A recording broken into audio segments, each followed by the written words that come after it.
Hello class 9th, let's begin with the remaining topics of the chapter matter in our surrounding.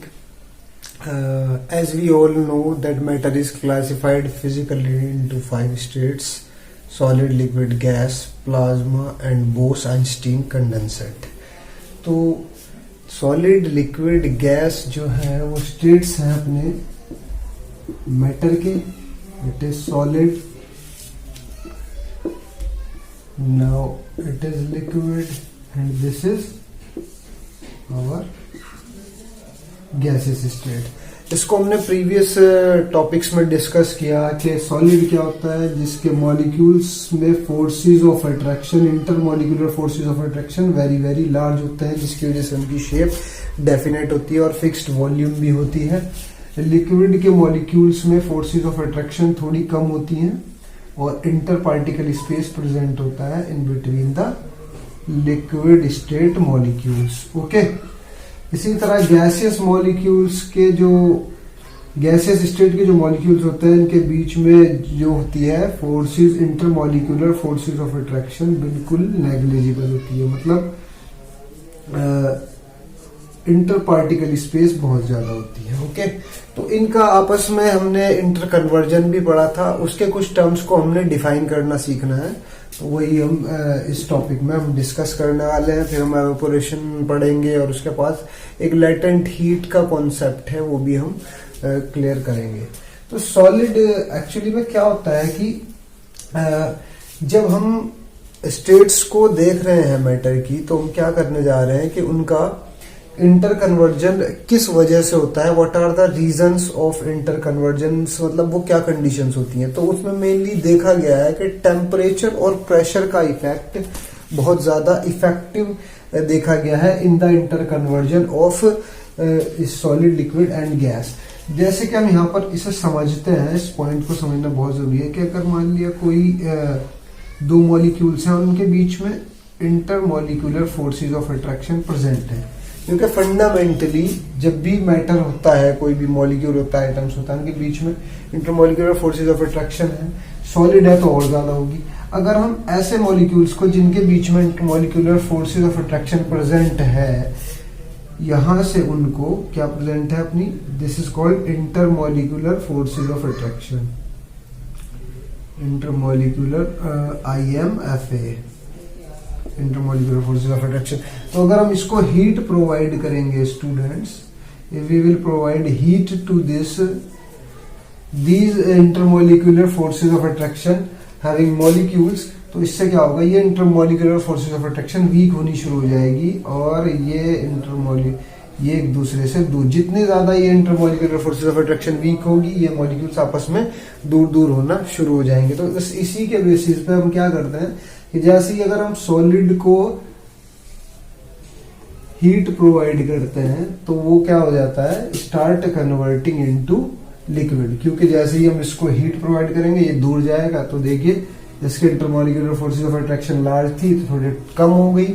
जैसे जैसे हम heat, तो और ज्यादा इसको हम हीट प्रोवाइड करेंगे स्टूडेंट्स, तो what will happen, it will convert into, किसमें कन्वर्ट हो जाएगा ये हमारे, हाँ ऐसे दिखा देते हैं इसको. तो ये और ज्यादा हीट, अगर हम और ज्यादा हीट देंगे तो फिर ये और ज्यादा कन्वर्ट हो जाएगा इसमें. तो इस प्रोसेस को क्या बोलते हैं कि on giving heat when solid converts into liquid, that is called melting, that is called melting और फ्यूजन. ओके, अब जैसे लिक्विड को हमने और ज्यादा हीट दी तो उसके मॉलिक्यूल्स और दूर दूर हो गए. तो इस प्रोसेस को हम क्या बोलते हैं, वेपराइजेशन और बॉइलिंग. तो इसको क्या बोलते हैं हम, वेपराइजेशन भी बोलेंगे इसको हम, प्रोसेस को हीट देने पर. अच्छा, अगर हम वापस से, अगर मान लिया हीट दे ना दे के उस स्टेट से हीट वापस ले लें, मतलब उसका टेम्परेचर घटा दें, तो क्या होगा, अगर मान लिया हमने यहीं से गैस का जो टेम्परेचर है इसको हमने कूल कर दिया हीट ना करने के बजाय, व्हाट विल हैपन, आपने देखा होगा कि जो ओस, जो हमारे हवा में नमी प्रेजेंट होती है, द मॉइस्चर कंटेंट होता है, जब भी वो किसी ठंडी चीज से जैसे शीशे वगैरह से गाड़ी के टकराता है तो वहां पे एक वो क्या होता है, गैसेस फॉर्म में था, अब वो किस में कन्वर्ट हो गया है, लिक्विड फॉर्म में, तो वो ड्रॉप्स हमें देखने को मिलेगी। That process is called condensation. तो गैसियस स्टेट का लिक्विड स्टेट में कन्वर्ट होना क्या कहलाएगा अपना, कंडेंसेशन कहलाएगा, और लिक्विड स्टेट का गैसियस स्टेट में कन्वर्ट होना क्या कहलाएगा अपना, बॉइलिंग। ओके, अच्छा इसी तरह अगर लिक्विड सॉलिड को अगर हमने हीट दी थी तो मेल्टिंग हो गई थी, फ्यूजन हो गया था। अगर हम लिक्विड का फिर से क्या करें, उसको कूल कर दें, टेम्परेचर लो कर दें उसका हम, तो क्या होगा, that is called solidification.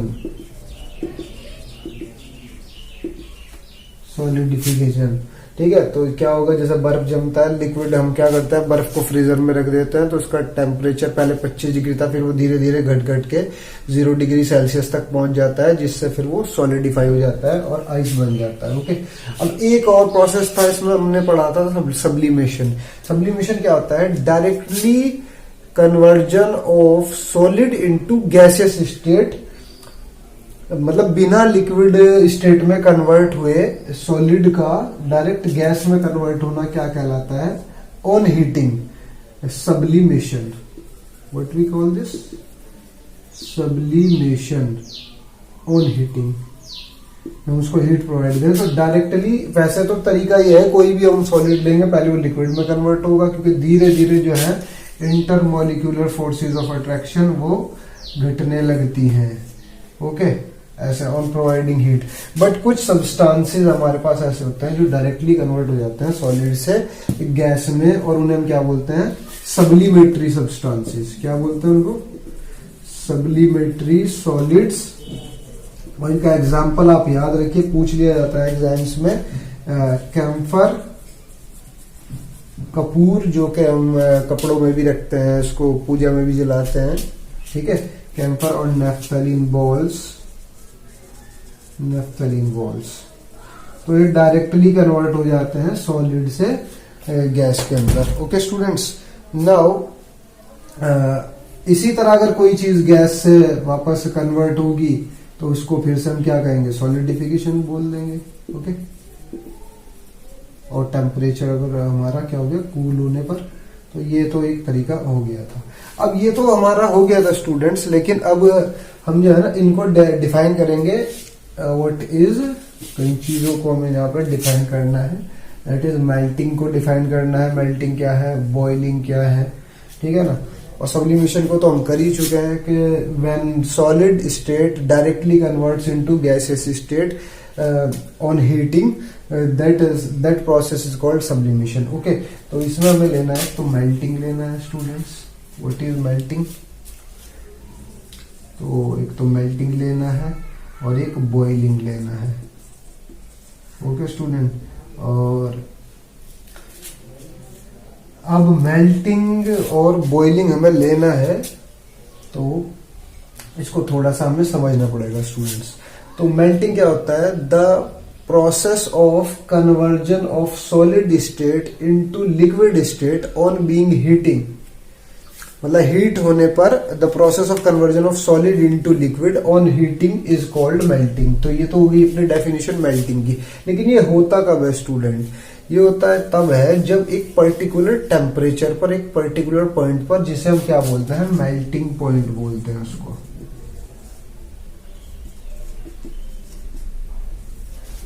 Her solid का एक पॉइंट आता है जिस पर वो स्टार्ट हो जाता है कन्वर्ट होना लिक्विड के अंदर, और उस पॉइंट को, उस टेम्परेचर को हम क्या बोलते हैं, melting point of the given solid. और हर सॉलिड का एक अलग क्या नाम टेम्परेचर होता है जिस पर वो स्टार्ट होता है मेल्ट होना या फिर लिक्विड में कन्वर्ट होना। तो ये ध्यान रखेंगे, मेल्टिंग पॉइंट क्या होता है, the process, the temperature at which given solid starts melting, that जैसे आपका आइस का जो मेल्टिंग पॉइंट है दैट इज 0 डिग्री सेल्सियस, माने -1 डिग्री सेल्सियस पे स्टार्ट नहीं हो जाएगा। मान लिया अभी आइस का जो टेम्परेचर था वो था -5 डिग्री सेल्सियस, तो फिर वो हम उसको हीट प्रोवाइड कर रहे हैं तो फिर -4 डिग्री सेल्सियस भी होगा, -1, तो यहां तक वो मेल्ट होना स्टार्ट नहीं होगा। मेल्ट होना स्टार्ट होगा वो 0 डिग्री सेल्सियस। एक फिक्स्ड हर सॉलिड का एक फिक्स्ड क्या होता है, टेम्परेचर होता है जिस पर जाकर वो मेल्ट होना स्टार्ट होता है, और उसी को क्या बोलता है, मेल्टिंग पॉइंट बोलता है। इसी तरह बॉइलिंग क्या होती है, लिक्विड स्टेट से गैसियस स्टेट में कन्वर्ट होने के प्रोसेस को ऑन बीइंग हीटिंग उसको हम क्या बोलते हैं, लिक्विड से गैस में जाने को बॉइलिंग बोलते हैं। और वेपराइजेशन भी इसका नाम है, वेपराइजेशन भी है, वेपराइजेशन कहीं कहीं जगह ये भी लिखा होता है, तो इसको भी आप ध्यान से समझें।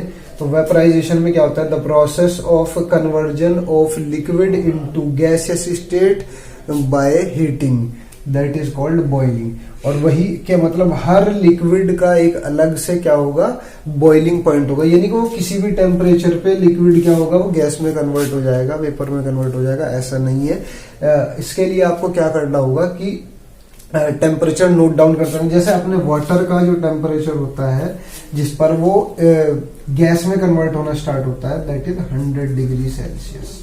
और रूम टेम्परेचर पर पानी अपने पास होता है 25 डिग्री सेल्सियस, तो फिर वो अगर हम उसको हीट प्रोवाइड करेंगे तो फिर वो 50 डिग्री सेल्सियस होगा, 75 डिग्री सेल्सियस होगा। लेकिन वो इन स्टेट्स पर एकदम सारा का सारा क्या नहीं होगा, कन्वर्ट नहीं होगा गैस में, वो स्टार्ट होगा 100 डिग्री सेल्सियस पर जाकर, तो वो उसका क्या हो गया, बॉइलिंग पॉइंट हो गया। तो इसको बॉइलिंग पॉइंट का डेफिनेशन लिख लीजिए, the temperature at which given liquid start boiling. For example boiling point of water 100 degree Celsius. Okay, given liquid, her liquid का एक अलग, मतलब मिल्क का अलग हो सकता है, मिल्क तो खैर एक मिक्सचर है, तो जैसे मान लिया बेंजीन का अलग बॉइलिंग पॉइंट होगा, अल्कोहल का अलग बॉइलिंग पॉइंट होगा, वाटर का अलग बॉइलिंग पॉइंट होगा। तो इसी तरह से different liquids have different boiling point. Okay, ये हमारे पास टॉपिक कवर हो चुका है, और अपने पास रह गया है एक topic that is called latent heat of vaporisation. ये इंपॉर्टेंट टॉपिक है स्टूडेंट्स। अगर आपने ये टॉपिक समझ लिया तो समझो आपको कोर आइडिया इसका समझ में आ गया है। Write down what is latent heat of vaporisation. Latent heat of,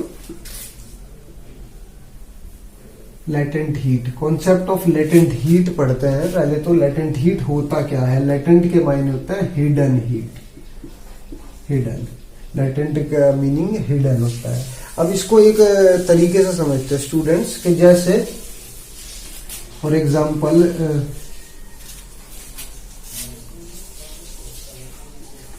आपने एक बीकर में एक लिक्विड लिया है, या आपने एक लिक्विड ले लिया है, वो वाटर ही ले लिया है फॉर एग्जांपल आपने, और इसमें आपने एक स्टैंड की हेल्प से थर्मामीटर जो है वो लगा दिया है ताकि आप इस लिक्विड का टेम्परेचर जो है वो मेंटेन रख सकें। दिस इज थर्मामीटर, और आपको ऑब्जर्वेंस पता चलती जाएंगी। ओके, तो मान लिया ये लिक्विड है, ओके, ये लिक्विड के मॉलिक्यूल्स हैं, ठीक है, और आप इसको क्या कर रहे हो, आपने इसको बॉइलिंग, आपने इसे दूसरे स्टेट में कन्वर्ट करना है। तो उसके लिए आपने क्या करना पड़ेगा, इसको हीट देनी पड़ेगी, और हीट जब आपने इसको दी तो जैसे सबसे पहले आप क्या करेंगे, एक इसमें दो चीजें आपको देखने को मिलेंगी। पहली चीज आप क्या कर रहे हैं, आपने इसका टेम्परेचर नोट डाउन किया, ये वाटर है और इसका टेम्परेचर मान लिया आपका रूम टेम्पर 25 डिग्री सेल्सियस है। तो आपने इसको अब हीट देना स्टार्ट किया। तो आप जब इसको हीट प्रोवाइड करा रहे हैं तो हीट क्या कर रही है, ये थर्मामीटर हमें यहाँ पे बताएगा कि ये हीट इसको 25 डिग्री सेल्सियस से, अच्छा अगर आपको इस लिक्विड को गैस में कन्वर्ट करना हो, वेपर में कन्वर्ट करना, तो आपको क्या करना पड़ेगा, आपको इसको 100 डिग्री सेल्सियस तक ले जाना पड़ेगा, क्योंकि एक वाटर है। तो आप ये लेके इसको 100 डिग्री सेल्सियस तक। ओके स्टूडेंट, तो ये यहाँ पर हमने देखना है। तो पहला ऑब्जर्वेशन आपने देखा कि जैसे ही आप इसको नीचे से हीट प्रोवाइड कर रहे हैं, ये इसके वाटर के मॉलिक्यूल्स जो है वो अपनी फोर्सेस ऑफ अट्रैक्शन धीरे धीरे क्या कर रहे हैं, ब्रेक कर रहे हैं और काइनेटिक एनर्जी बढ़ाए जा रहे हैं, बढ़ाए जा रहे हैं, बढ़ाए जा रहे हैं, और एक टाइम ऐसा होगा 100 डिग्री सेल्सियस तक वो पहुंच जाए। उसके बाद हमने क्या देखा कि 100 डिग्री सेल्सियस पर जब हम हीट दे रहे हैं और 100 डिग्री सेल्सियस के बाद जो टेम्परेचर है वो उससे आगे बढ़ ही नहीं रहा है, वो क्या हो जा रहा है, कांस्टेंट हो गया है। टेम्परेचर क्या हो गया है, कांस्टेंट हो गया, मतलब 100 डिग्री सेल्सियस से ऊपर अब टेम्परेचर नहीं बढ़ रहा है। तो क्योंकि पहले तो जब हमने हीट देना उसको स्टार्ट किया तो पहले 25 डिग्री सेल्सियस हुआ, फिर 50 हुआ होगा, फिर 75 हुआ, फिर 90 हुआ होगा, फिर 100 डिग्री सेल्सियस तक वो पहुंचा। उसके बाद लेकिन हम हीट तो अब क्या हो गया, जैसे 100 डिग्री सेल्सियस पे पहुंचा तो वेपराइजेशन स्टार्ट हो गया होगा। अब लेकिन वेपराइजेशन तो स्टार्ट हो गया, लेकिन हीट तो मैं दिए जा रहा हूं नीचे से कॉन्स्टेंटली। अब टेम्परेचर भी तो राइज होना चाहिए, मतलब 100 से 110 होना चाहिए, फिर 120 होना चाहिए, लेकिन ऐसा नहीं हो रहा है, तो कांस्टेंट हो रहा है। तो वो हीट पहले जो टेम्परेचर को बढ़ा रही थी, अब वो हीट क्या कर रही है, टेम्परेचर क्यों नहीं बढ़ा रही है, तो मतलब वो कहाँ जा रहा है, हीट कहाँ जा रही है। तो उसी कॉन्सेप्ट को हम लेटेंट हीट कॉन्सेप्ट बोलते हैं। तो वो स्टूडेंट्स क्या हो रहा है उसके अंदर हम देखते हैं, वो हीट अब टेम्परेचर नहीं ना बढ़ा के फोर्सेस ऑफ अट्रैक्शन को ब्रेक कर रही है। क्या कर रही है, जो मॉलिक्यूल्स हैं इनके बीच में जो फोर्सेस ऑफ अट्रैक्शन है उनको ब्रेक कर रही है। जो हम हीट यहाँ से नीचे से सप्लाई कर रहे हैं वो उनको ब्रेक डाउन कर रही है। तो ये हीट वहां पर चली जाती है जिसको हम क्या बोलते हैं, लेटेंट हीट ऑफ वेपराइजेशन। क्योंकि यहाँ पे हम वेपराइजेशन में अब वो हीट टेम्परेचर ना रेज करके क्या कर रही है, intermolecular breaking intermolecular IMFA, intermolecular forces of attraction. तो वो इस काम में लग रही है, ना कि रेजिंग टेम्परेचर। इसीलिए टेम्परेचर अपना जो है वो कांस्टेंट रहे जा रहा है। ओके स्टूडेंट्स, तो ये तो हो गई लेटेंट हीट ऑफ वेपराइजेशन। तो एक्चुअली में लेटेंट हीट जो होती है स्टूडेंट्स वो दो तरह की होती है। एक होती है लेटेंट हीट ऑफ वेपराइजेशन, और एक होती है latent heat of fusion. Student दो तरह की लेटेंट हीट है। तो इसको हम लेटेंट हीट ऑफ वेपराइजेशन तो आप समझ ही गए होंगे, इसको आप लिख लीजिए what is latent heat of vaporisation. अब इसमें आप समझ लीजिए, इसमें आपने जो लिक्विड लिया है, जो वाटर लिया है वो 1 kg ले लीजिए आप। तो हम इसे ऐसे बोल सकते हैं, the latent heat of vaporisation it is the amount of heat required to convert 1 kg of given liquid into gaseous state. Latent heat of vaporisation वो हीट है जो रिक्वायर्ड है 1 किलोग्राम वाटर को, 1 किलोग्राम गिवन लिक्विड को gas में convert करने के लिए। तो इसको आप, ये बुक्स में भी दी हुई है डेफिनेशन, इजी डेफिनेशन ये है जो मैं आपको बता रहा हूँ। इसी तरह मान लिया अगर आपने कोई, मान लिया इसी तरह लेते हैं सेम, आपने इस बीकर में जो है वो आइस का एक टुकड़ा ले लिया, दिस इज आइस, 1 किलोग्राम है मान के जी। फिर से आपने इसमें क्या लगा दिया, एक थर्मामीटर लगा दिया है टेम्परेचर को जानने के लिए, और फिर नीचे से आप वही इसको स्टेट कन्वर्ट कर रहे हैं इसकी। तो आप नीचे से फिर से इसको हीट प्रोवाइड कर रहे हैं आइस को। तो क्या होगा कि धीरे धीरे मान लिया इसका टेम्परेचर जो था वो -5 डिग्री सेल्सियस था। तो पहले वही से आपने ऑब्जर्वेशन करी, पहले आपने इसको हीट प्रोवाइड की, तो मान लिया इसका जो टेम्परेचर था वो था -5 डिग्री सेल्सियस। उसने में आपने इसको 0 डिग्री सेल्सियस तक जो है बढ़ाया। उसके बाद बढ़ता चला गया, जैसे जैसे आप हीट दे रहे हो टेम्परेचर धीरे धीरे इंक्रीज हो रहा है, -5 से 0 डिग्री सेल्सियस की तरफ आ रहा है। उसके बाद आपने फिर से हीट देने की कोशिश की, लेकिन आप इसको हीट दिए जा रहे हो, लेकिन टेम्परेचर 0 डिग्री सेल्सियस से कांस्टेंट हो गया है। क्योंकि अब क्या हो रहा है कि जो फोर्सेस ऑफ अट्रैक्शन है सॉलिड मॉलिक्यूल्स की, वो अब ये हीट टेम्परेचर न राइज करके क्या कर रही है, फोर्सेस ऑफ अट्रैक्शन को फिर से ब्रेक कर रही है और इसको लिक्विड में कन्वर्ट कर रही है। तो अब ये लेटेंट हीट ऑफ फ्यूजन का जो डेफिनेशन हो गई, वो हो गई it is the amount of heat required to convert 1 kilogram of given solid into liquid. तो ये हो गई आपकी लेटेंट हीट ऑफ वेपराइजेशन, यानी कि वो छुप जाती है, वो टेम्परेचर राइज होता हुआ नहीं दिखता है हमें, वो वहां कहां पर लगने लगती है, ये वाली हीट, वो जिसे हम लेटेंट हीट बोलते हैं, क्योंकि ये टेम्परेचर राइज होते हुए नहीं दिखाती है, तो ये क्योंकि वहां पर मॉलिक्यूल्स की फोर्सेज ऑफ अट्रैक्शन को ब्रेक कर रही होती है, तो इसीलिए इसको कॉन्सेप्ट को क्या गया, latent heat concept. Now coming on the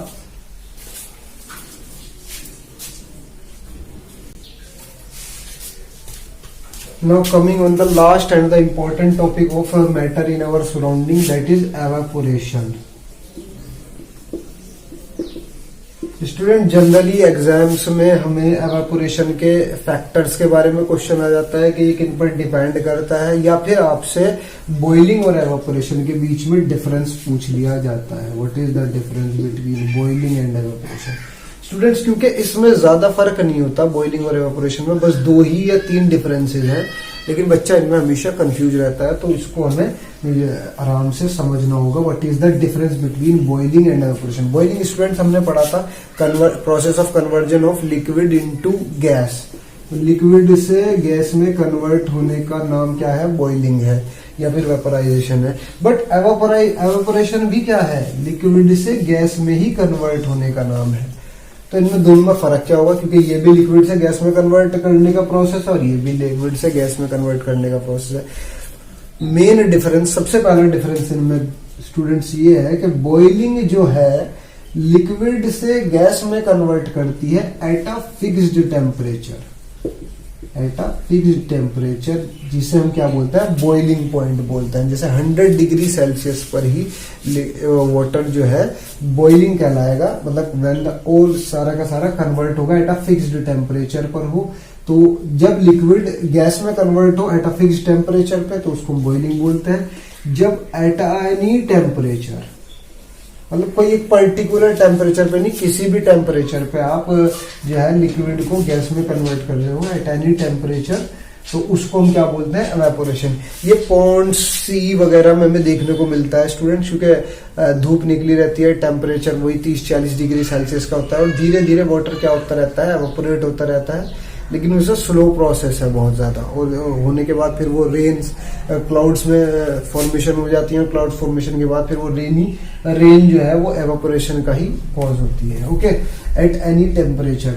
दूसरा, अब इसको समझते हैं व्हाट इज एवापोरेशन स्टूडेंट्स।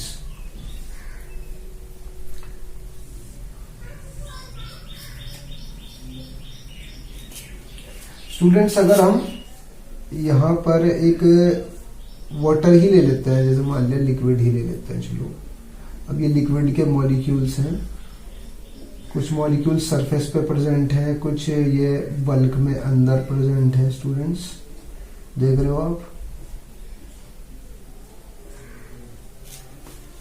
तो मान लिया इसी तरह हम इधर भी एक कंटेनर ले लेते हैं और इनका डिफरेंस समझते हैं, मेन डिफरेंस। ओके, और फिर से हम इसको इधर भी हम वाटर ही ले लेते हैं, यहाँ पर भी बल्क में प्रेजेंट हैं मॉलिक्यूल्स। स्टूडेंट्स अब हम नीचे से, नाउ व्हाट इज हैपनिंग कि इसमें किसी भी टेम्परेचर पर क्या होता है, अब मान लिया हमने यहाँ पर नीचे से अगर हमने इसको हीट प्रोवाइड करना शुरू किया स्टूडेंट्स, और हीट प्रोवाइड करने पर ये पहले 25 डिग्री सेल्सियस होगा इसका टेम्परेचर, जैसे जैसे हम इसको हीट प्रोवाइड कर रहे हैं इसके मॉलिक्यूल्स हीट गेन कर रहे हैं, काइनेटिक एनर्जी गेन कर रहे हैं, फोर्सेज ऑफ अट्रैक्शन वीक हुए जा रही हैं, और फिर धीरे धीरे एक टेम्परेचर आएगा, फिक्स टेम्परेचर। मान लिया फॉर एग्जाम्पल वाटर का जो बॉइलिंग पॉइंट है 100 डिग्री सेल्सियस, उसमें क्या होगा कि ये वाटर कन्वर्ट होना शुरू हो जाएगा गैस के अंदर, मतलब लिक्विड जो है वो कन्वर्ट होना शुरू हो जाएगा गैस के अंदर। अब इसमें क्या होगा कि कोई भी मॉलिक्यूल, चाहे वो अंदर का मॉलिक्यूल हो चाहे वो सरफेस का मॉलिक्यूल हो, कोई सा भी मॉलिक्यूल जो है वो लिक्विड स्टेट से गैसियस स्टेट में जा सकता है, मतलब सारे के सारे, ये से को भी जाना होगा, और 100 डिग्री सेल्सियस पे तो सभी को जाना होगा लिक्विड से गैसियस स्टेट में, तो उसी को प्रोसेस को हम बॉइलिंग कहते हैं। तो ये एक बल्क फेनोमेना है। कौन सा फेनोमेना स्टूडेंट? ये एक bulk phenomena. It is a boiling is a bulk phenomena, क्योंकि इसमें जब ये फिक्स टेम्परेचर यानी कि बॉइलिंग पॉइंट को पहुंच जाता है टेम्परेचर, तो फिर सारा का सारा मतलब ये वाला मॉलिक्यूल भी गैस में कन्वर्ट हो जाएगा, ये वाला मॉलिक्यूल भी, मतलब सारा का सारा ही लिक्विड गैस में कन्वर्ट हो जाता है। तो ये एक बल्क फेनोमेना है। ओके, अब एवापोरेशन में क्या है स्टूडेंट्स के, इसमें क्या होता है, मान लिया ये अपनी सोर्स ऑफ हीट है सन, और ये क्या हो रहा है, धीरे धीरे ये इस अब्जॉर्ब कर रही है, ये मान लिया ये मॉलिक्यूल धीरे धीरे क्या कर रहा है, इसको थोड़ा बड़ा बना देते हैं आपको दिखाने के लिए। ये मॉलिक्यूल सरफेस का मॉलिक्यूल है। अब देखिए आप, ये मॉलिक्यूल सरफेस का मॉलिक्यूल है और ये मॉलिक्यूल बल्क का मॉलिक्यूल है, मतलब इंटरनल है। तो इसमें और इसमें आप देखिए कितना फर्क है। अब देखिए मान लिया ऊपर से अगर हीट एनर्जी ये कैप्चर कर रहा है, तो सबसे ज्यादा एनर्जी कौन एब्जॉर्ब करेंगे? ये सरफेस वाले मॉलिक्यूल्स।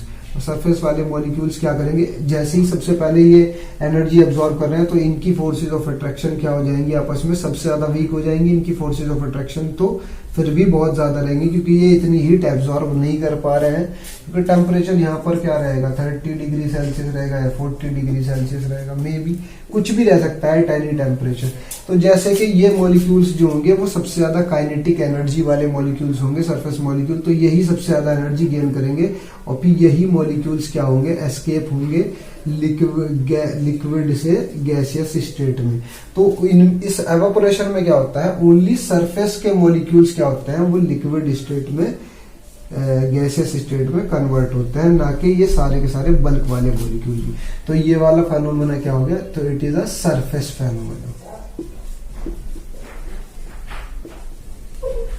एवापोरेशन तुमने दो डिफरेंस कर लिए यहाँ पर, कि ये एक बल्क फेनोमेना है बॉइलिंग, और एवापोरेशन क्या है, एक सरफेस फेनोमेना है। ओके स्टूडेंट्स, तो अब यहाँ पर जो है एक पॉइंट और इसमें हमें यहाँ पर डिस्कस करना है कि जो evaporation is always cause cooling, evaporation causes cooling students. Okay, और इसको हम थोड़ी सी इसकी एप्लीकेशंस को डिस्कस करेंगे यहाँ पर। पहले फैक्टर्स को डिस्कस कर लेते हैं। Now what are the factors on which evaporation depends? Factors, तो कुछ फैक्टर्स हैं जिन पर आपकी एवापोरेशन यानी कि conversion of liquid into gas at any temperature जो डिपेंड करता है। वो मान लिया आपने कपड़े धोए सर्दियों के वक्त में और एक गर्मी के वक्त में, तो आप मुझे बताइए कि कौन से कपड़े जल्दी सूख जाएंगे, मतलब गर्मियों में कपड़े जल्दी सूख जाते हैं या सर्दियों में कपड़े जल्दी सूख जाते हैं? ऑब्वियसली स्टूडेंट्स, गर्मियों में कपड़े जल्दी सूख जाते हैं, क्योंकि गर्मियों में टेम्परेचर क्या रहता है, हाई रहता है स्टूडेंट्स। तो इसलिए मतलब क्या होगा कि जो आपके कपड़ों ने पानी एब्जॉर्ब किया है वो धीरे धीरे जल्दी एवोपोरेट हो जाएगा इन समर्स। तो इसका मतलब हमें ये बताता है कि temperature directly proportional to the rate of evaporation. जितना ज्यादा टेम्परेचर होगा स्पीड ऑफ एवोपोरेशन उतनी होगी। जैसे गर्मियों में कपड़े जल्दी सूख जाते हैं in comparison to winters. Okay, अगला, अगर स्टूडेंट्स कपड़ों की अगर हम बात करें, मान लिया कपड़े आपने गर्मियों में ही सुखा रहे हैं, अब उसमें भी हम एक कंडीशन डाल देते हैं। एक तो कपड़े आपने रोल बना के ऐसे ही डाल दिए छत पे, और एक आपने अच्छे से तार पर, अच्छे से स्ट्रिंग पर जाके उसको खोल कर कपड़ों को तब सुखाने के लिए छोड़ा है। तो कौन से कपड़े जल्दी सूखेंगे? ऑब्वियसली जिन्हें आपने प्रॉपर्ली खोल कर स्ट्रिंग पे स्टिक किए हैं वो जल्दी सूखेंगे इन कंपैरिजन टू उन वाले जो आपने रोल बना के ऐसे ही फेंक दिए थे। क्योंकि आपने क्या किया है उसमें, कपड़े हम क्यों तारों पे ऐसे लटकाते हैं, अब हम उनका सरफेस एरिया बढ़ाते हैं। तो जितना ज्यादा सरफेस एरिया होगा उतनी जल्दी कपड़े सूखेंगे, माने जो पानी है क्लोथ से वो उतनी जल्दी एवोपोरेट होगा। तो surface area is also directly proportional to rate of evaporation. तो जितना ज्यादा सरफेस एरिया होगा उतना ज्यादा इवेपोरेशन बढ़ेगा। अभी हमने इसका एग्जांपल ले लिया है। Okay students, now another is, मान लिया एक और टेम्परेचर लेते हैं, फिर से एक और एग्जांपल लेते हैं, कपड़ों का ही लेते हैं स्टूडेंट्स। आज मैं कपड़ों के पीछे पड़ गया। ओके, तो मान लिया आपने जैसे कपड़े सुखाने हैं, बरसात का मौसम है, बाहर तो आप डाल नहीं सकते, ठीक है, क्योंकि बाहर तो पहले से ही पानी बरस रहा है, तो बाहर, तो अब आप अंदर क्या करेंगे। मान लिया एक कपड़ा आपने जो है वो फैन के नीचे रख दीजिए और एक बिना फैन के नीचे रख दीजिए। आप देखिएगा कि जो फैन के नीचे कपड़ा था धुला हुआ, वो जल्दी सूख गया है, क्योंकि विंड क्या करती है, काइनेटिक एनर्जी जो सरफेस पे मॉलिक्यूल्स हैं उनको बढ़ा देती है और एस्केप होने में मदद करती है। तो विंड भी जो है वो रेट ऑफ एवापोरेशन को बढ़ा देती है। जितनी ज्यादा विंड चलेगी उतना ज्यादा रेट ऑफ एवापोरेशन होगा। ओके, बाइक पे आपके, मान लिया आप नहा के जा रहे हो कहीं से और कपड़े आपके गीले हैं, आप बाइक चलाने लगे हो मान लिया, तो आपके कपड़े जल्दी सूख जाते हैं। ये तो आपने मतलब जो है ऑब्जर्व किए होंगे ये वाले एग्जांपल्स। अब एक एग्जांपल ऐसा देख लेते हैं, एक फैक्टर जो कि ह्यूमिडिटी है और वो बिल्कुल इनसे उल्टा है। इसको ऐसा समझते हैं स्टूडेंट्स कि जैसे मान लिया किसी के पास 1 करोड़ रुपए है, मान लिया मेरे पास 1 करोड़ रुपया है और कोई मुझे कह ले भाई ये 10 रुपए और मेरा ये काम कर दे, तो मैं उसका काम क्यों करूंगा स्टूडेंट्स। मेरे पास ऑलरेडी 1 करोड़ रुपए है, तो मैं उसका काम मतलब इतने और वो इतने छोटे से पैसों में क्यों करूंगा, ऐसा नहीं हो सकता, ठीक है। तो इसी तरह मान लिया अगर एयर के अंदर पहले से ही वाटर मॉलिक्यूल्स बहुत ज्यादा प्रेजेंट है, तो फिर वो किसी सब्सटेंस से वाटर मॉलिक्यूल्स क्यों लेंगे।